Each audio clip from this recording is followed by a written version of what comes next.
मुझे तो बहुत दुख हुआ, मुझे बड़ा तरस आया कि यार क्या कर रहे हैं इन बच्चों से, इनकी क्या दुश्मनी है, दुश्मनी निकाल रहे हैं ये लोग उन बच्चों से। तो क्या ये इसको बेनिफिट ऑफ डाउट आप इस बात का देते हैं कि वहां की कई बार दिल्ली की तस्वीरें आती हैं जहां मोहल्ला क्लिनिक के आसपास हम गंदगी जमा देखते हैं, या लोग ये कहते हैं कि पोटा केबिन में देखिए अभी तक स्कूल चल रहा है, ये तो कह रहे थे कि स्कूल बना देंगे। तो क्या आप ये संदेह का लाभ देते हैं कि इस तरह की गुंजाइश दूसरी जगहों पर भी हो सकती है, वहां भी सुधार हो सकता है? नहीं हो सकता है, लेकिन अभी मैं 6 दिन मुझे नॉर्थ गुजरात के लोगों ने बुलाया, मेहसाणा से अंबाजी तक, वहां भी लोगों ने खूब स्कूल दिखाए मुझे, मैंने अस्पताल देखा। मैं वहां गया सिद्धपुर विधानसभा में, सिद्धपुर के एक यूथ आ गए मेरे पास में, बोले जी हमारे यहाँ हॉस्पिटल देखने चलिए। मुझे लगा बड़ा बना हुआ कोई हॉस्पिटल होगा, उसमें खामियां दिखाएंगे, फिर एक आदमी कहेगा दवाई मिल रही है, एक आदमी कहेगा नहीं मिल रही है। मैं सिद्धपुर के अस्पताल में गया, 2013 में 70 करोड़ रुपए खर्च करके भाजपा ने एक बिल्डिंग बनवाई, बहुत शानदार बिल्डिंग है, हॉस्पिटल की बिल्डिंग के रूप में देखोगे तो बड़ी 5 स्टार टाइप की बिल्डिंग है। लेकिन 2013 में 70 करोड़ रुपए वो खर्च करके जनता के, उसके बाद वहां हॉस्पिटल नहीं चल रहा, वहां तबेला भी नहीं चल रहा, वहां कबाड़ खाना बना हुआ है, दीवारें टूटने लगी हैं, घास उगाई है चारों तरफ में। क्यों बनवाई भाई? सिद्धपुर में हॉस्पिटल नहीं है लोगों के पास में, लोग रो रहे हैं हमें हॉस्पिटल दे दो, और वहां पे आप उसको बंद कर रहे हो। वहां आपने डॉक्टर पोस्ट नहीं किया, दवाई खाना नहीं खोला, आपने एक बिस्तर नहीं लगाया वहां पे। ये क्या कर रहे हैं गुजरात के साथ में? क्यों? क्योंकि इनके मॉडल में ये है कि स्कूल सबको फ्री नहीं मिलने चाहिए, अस्पताल सबको फ्री नहीं मिलनी चाहिए, बिजली सबको फ्री नहीं मिलनी चाहिए, बिजली तो महंगी होनी चाहिए।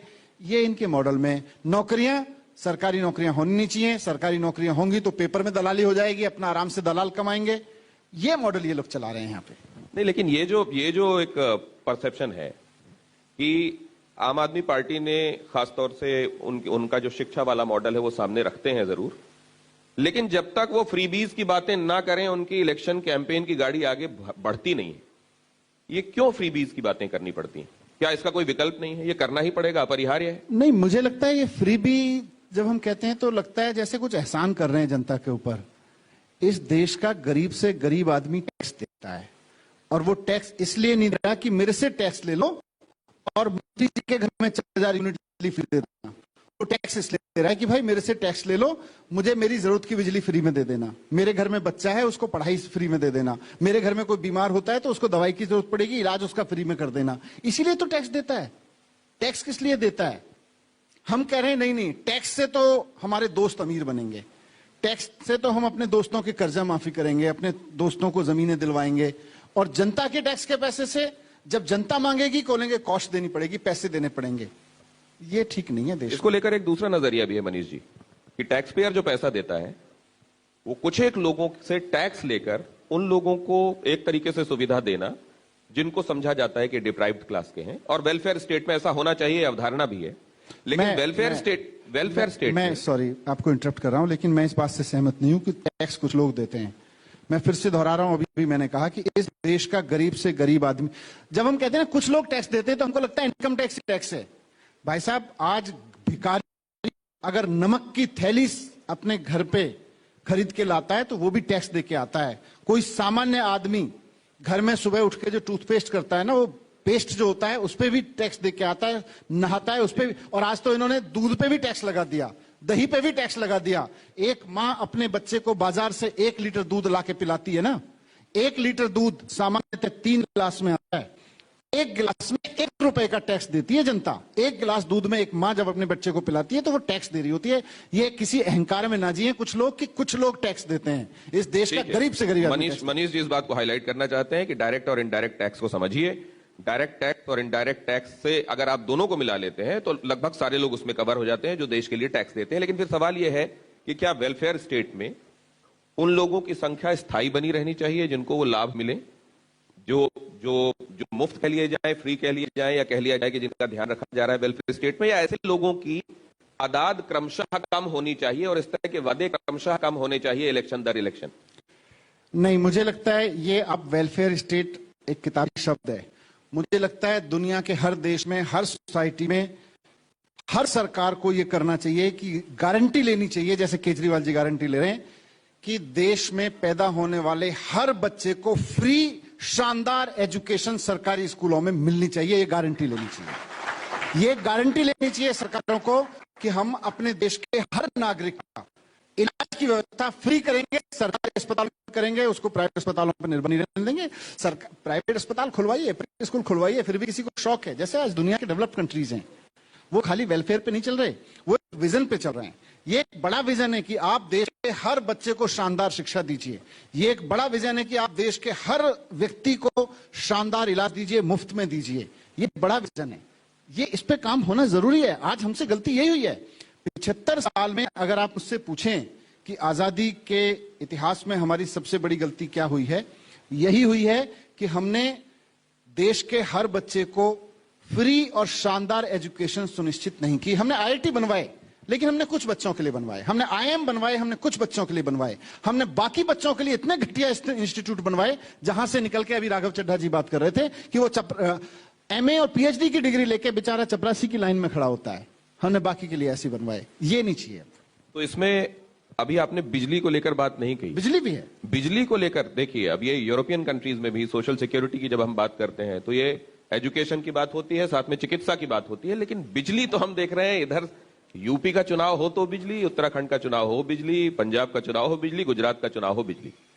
देखो, बिजली आज के दौर की एक बड़ी जरूरत है। आप हाथ में मोबाइल दे रहे हो सबके, आप सब कुछ जिंदगी में घर में पंखे से लेके और सारी सुविधाएं, टेक्नोलॉजी आगे बढ़ रही है, वो बिना बिजली के संभव नहीं है। जैसे किसी समय शिक्षा और स्वास्थ्य के बारे में भी बात नहीं होती। आज बिजली एक शहर में हो या गांव में हो, आदमी की मूलभूत आवश्यकताओं में बन गई है।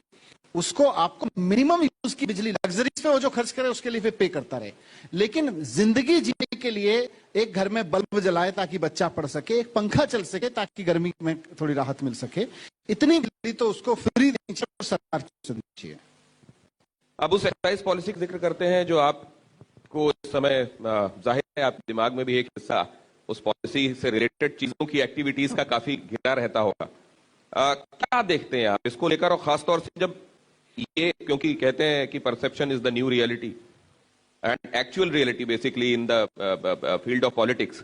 गुजरात आप आए हैं, वो एक्साइज पॉलिसी वाली कितनी बातें यहाँ पर लोग आपसे बात करते हैं, पूछते हैं, क्या कहते हैं? नहीं, मुझे तो लोग ये कहते हैं जी आपने दिल्ली के स्कूल ठीक, अभी मैं बहुत दिन बिता के गया गुजरात में, यकीन मानिए मुझसे लोगों ने कहा स्कूल देख लो, मुझसे लोगों ने कहा अस्पताल देख लो, मुझसे लोगों ने कहा यार पेपर बड़े फूटते हैं यहाँ पे। पता नहीं आप समझते हैं, आप भी दिल्ली पेपर लीकेज को पेपर फूट यहाँ पे बड़ा अच्छा, मैंने भी गुजरात में आके सुना दिल्ली में पेपर लीकेज था।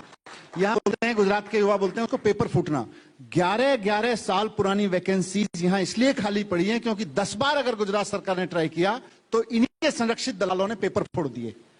अब लड़का लड़की जाके तैयार होता है, माँ बाप को भरोसा देता है गांव में रहने वाले की चिंता मत करो, मैंने शहर में रह के तैयारी कर ली है, अब मेरी नौकरी लगनी पड़ी है, उसके बाद ब्याह करा देना, या बहन का ब्याह करा देंगे, या आपने जो कर्ज लिया वो चुका देंगे, बस अब नौकरी लगने वाली है, 2 महीने में रिजल्ट आ जाएगा। जिस दिन परीक्षा देने जा रहा है उस दिन पेपर फूट जाता है, पेपर फूटता है, उसकी किस्मत फूट जाती है, उस परिवार की किस्मत फूट जाती है। तो ये बात कर रहे हैं लोग आज ये बात कर रहे हैं कि दिल्ली में कैसे करके दिखा दिया, पंजाब में कैसे करके दिखा दिया कि आज बिजली फ्री मिल रही है।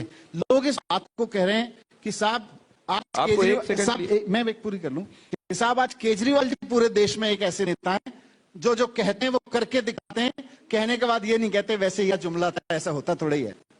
आपने पेपर लीकेज को लेकर जो बात करी है इसमें क्रेडिट आपको जरूर जाता है। मुझे याद है 2013 के आसपास एक लीकेज पेपर लीक की बात हुई थी, और उसके बाद अखबारों ने यह भी बताया कि आप विशेष रुचि लेते हुए पूरे सिस्टम को इंटरोगेट किया था कि कहां से लीकेज हो सकता है, और उसके बाद आपने ऐसा सुनिश्चित किया कि उसके बाद लीक ना हो पेपर, और अभी तक देखे नहीं गए वहां। तो ये आपके क्रेडिट में जाता है। लेकिन जब शिक्षा में आप ये कर रहे थे तो शराब के चक्कर में फंसने की क्या वजह थी, क्या जरूरत थी मनीष जी? देखिए, शराब के बारे में जिनकी दिलचस्पी है वो इस चीज को समझते हैं कि शराब में एक्साइज चोरी बहुत थी दिल्ली में, और दूसरे में एक बड़ा प्रॉब्लम है क्योंकि दिल्ली में तो एक्साइज पॉलिसी लागू है कि वहां इक्विटेबल डिस्ट्रीब्यूशन नहीं है। इलाके बहुत ज्यादा डिस्ट्रीब्यूशन के, कोई इलाके बहुत है ही नहीं, एक मॉल में 27 दुकानें हैं, दूसरी जगह नहीं। इसकी वजह से हुज ट्रेजेडी का बड़ा खतरा था, और मैं यहां से सुनता था यूपी में भी हुज ट्रेजेडी, तो इसलिए एक बड़ा फेरबदल किया गया। लेकिन आज भी मैं बहुत गर्व के साथ कहता हूं कि हमने एक अच्छी पॉलिसी बनाई जिससे दिल्ली के रेवेन्यू को फायदा हुआ,